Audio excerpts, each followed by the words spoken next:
This is CultureCast. I'm Nova Safo in Chicago. Today, the past and the present. Are you interested in music or sailing, Miss Fookes? Are you starting a matrimonial agency, Mr. Day? I'm interested in music, but not sailing. 5 decades ago, Janet Fookes sat for that BBC interview. The video has now gone viral. Fookes was a newly elected British lawmaker, and her interview now seen as the very portrait of sexism. Friends and sometimes people I didn't know emailed me and were commiserating with me on what I'd had to put up with. But appearances can be deceiving. The Baroness, Janet Fookes, on the viral video starring her. That's coming up on CultureCast.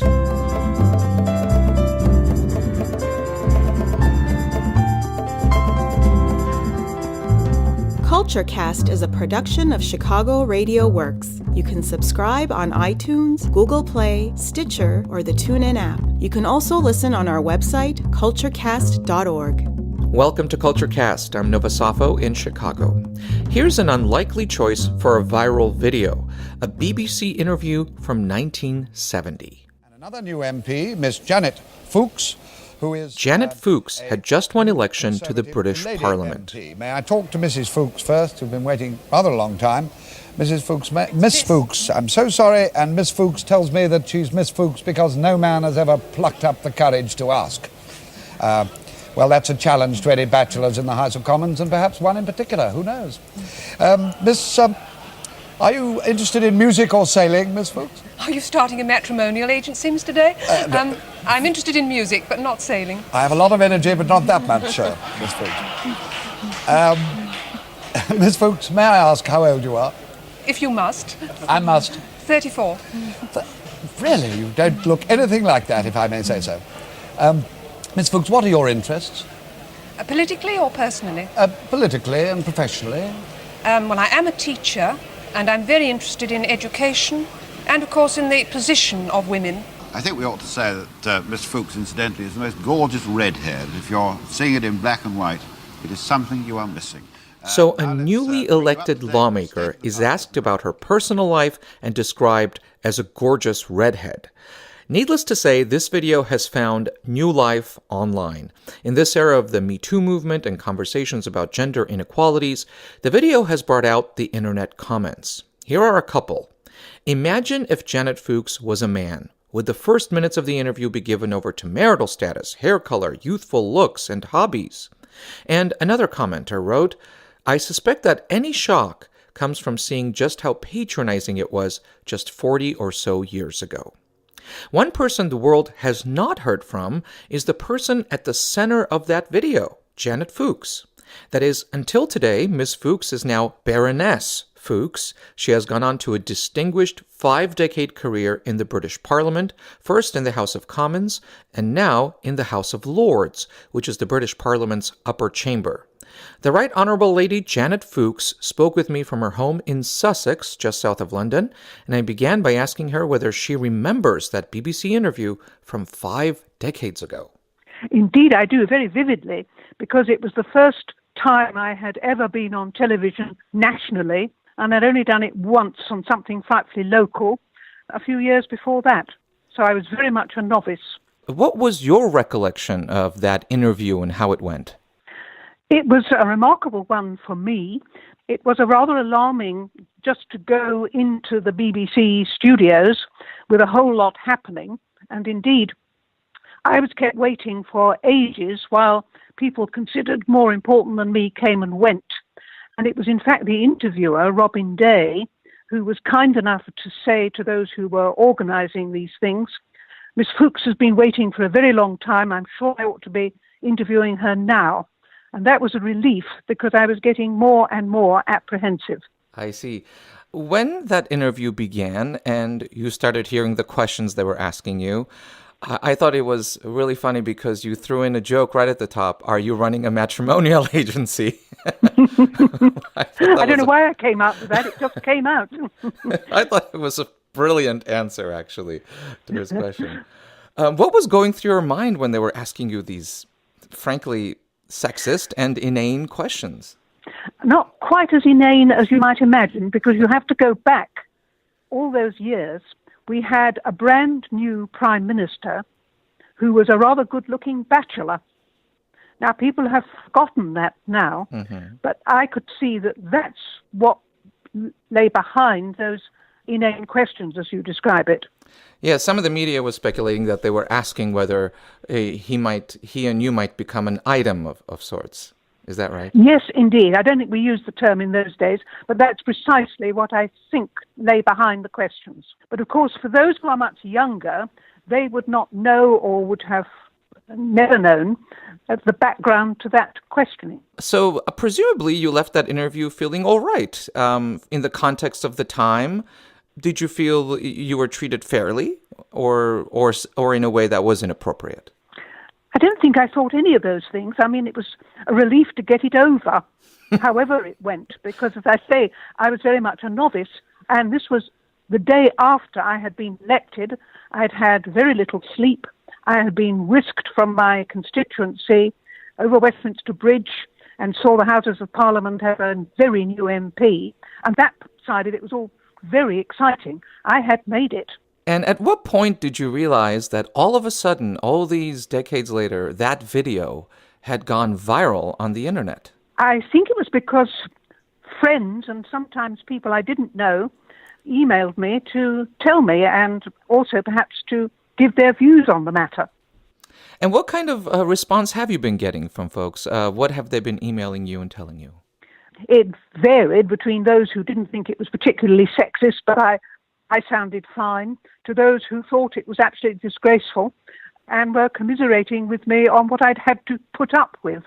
But I have to say that I didn't feel I had put up with too much at the time. And in the years since, you were, for a very long time, one of really a handful of women lawmakers in the parliament, and being one of the early pioneers, really, in terms of female lawmakers in the British Parliament. Quite pioneers. There was a generation before me who had to be very tough indeed.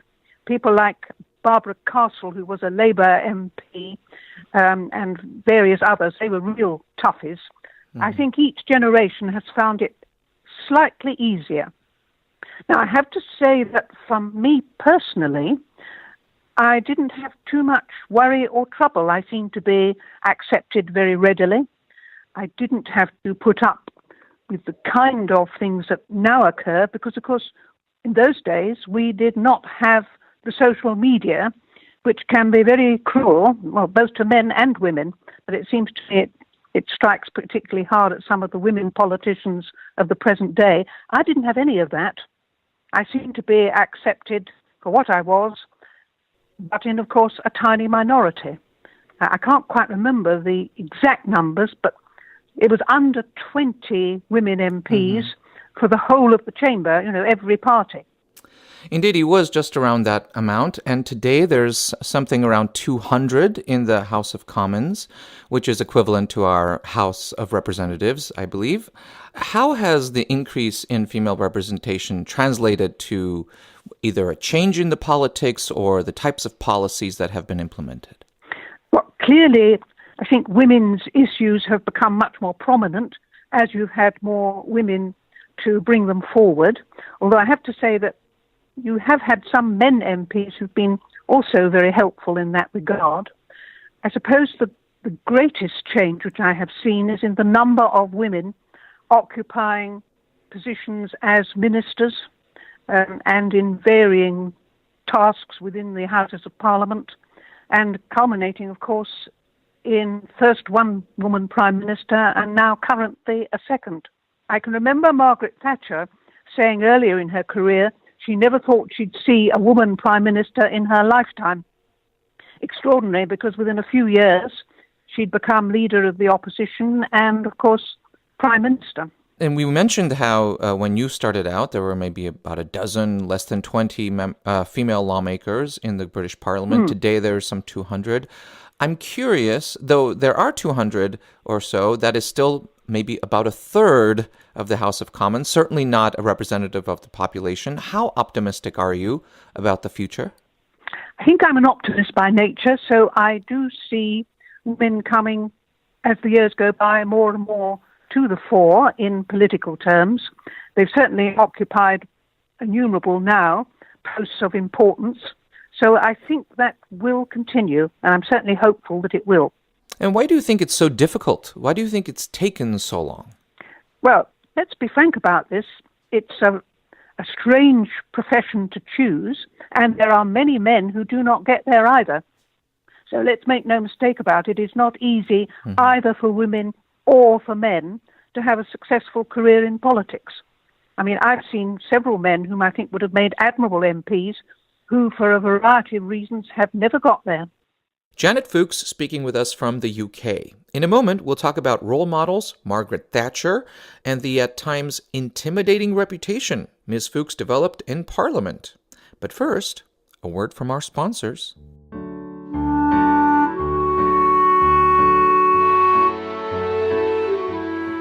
CultureCast is brought to you by texting, because talking to people is just too much bother.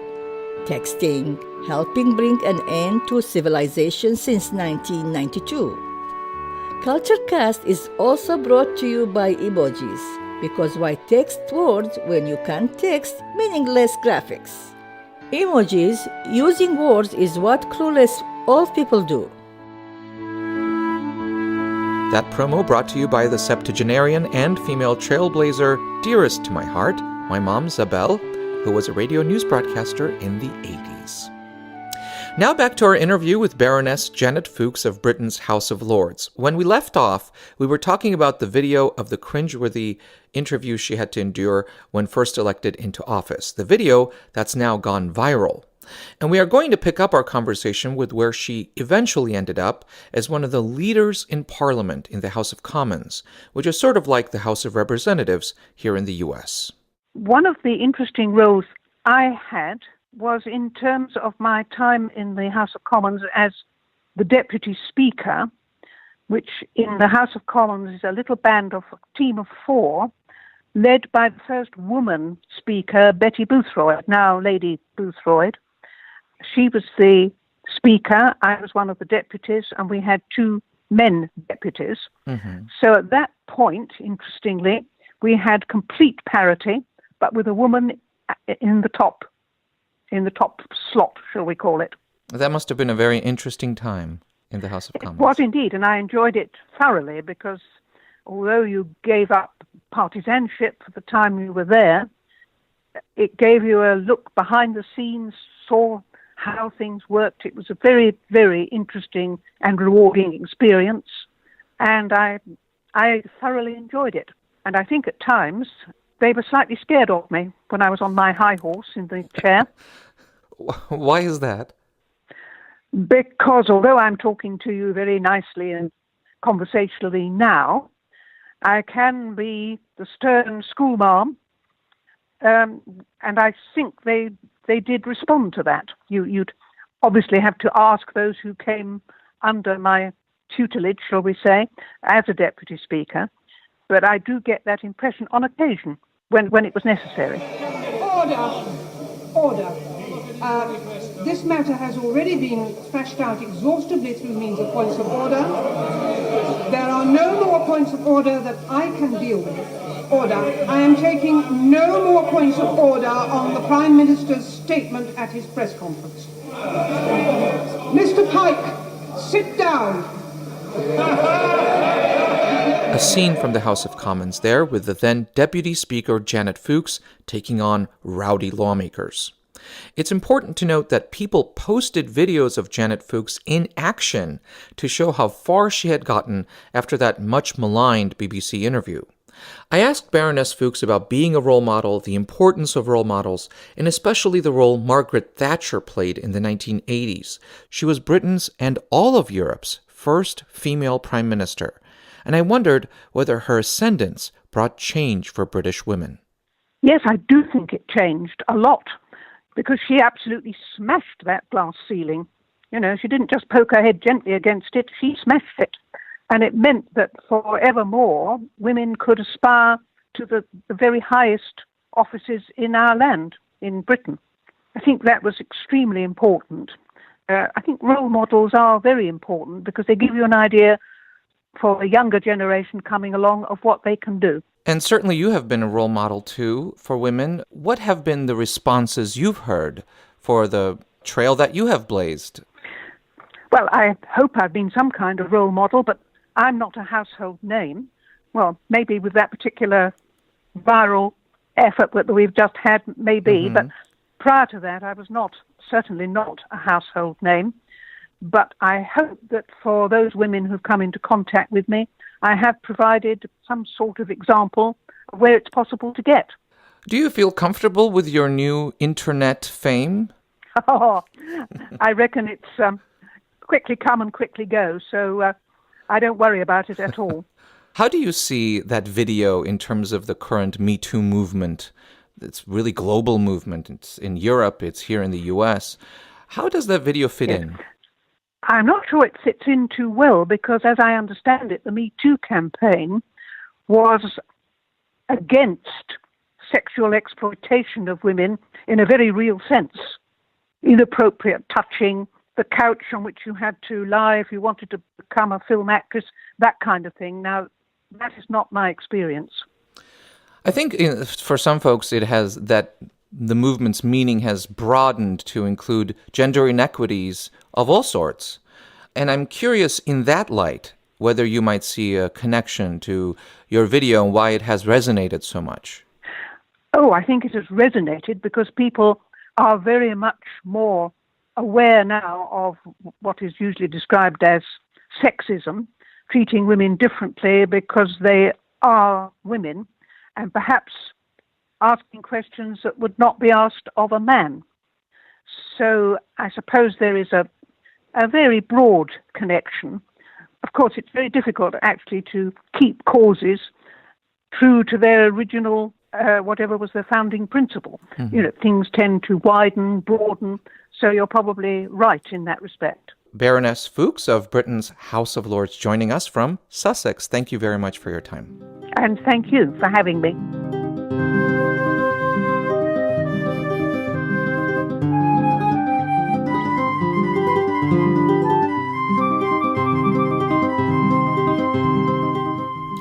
And that's CultureCast for this week. Remember to subscribe to our podcast on iTunes, Google Play, Stitcher, or the TuneIn app. Search for CultureCast from Chicago Radio Works.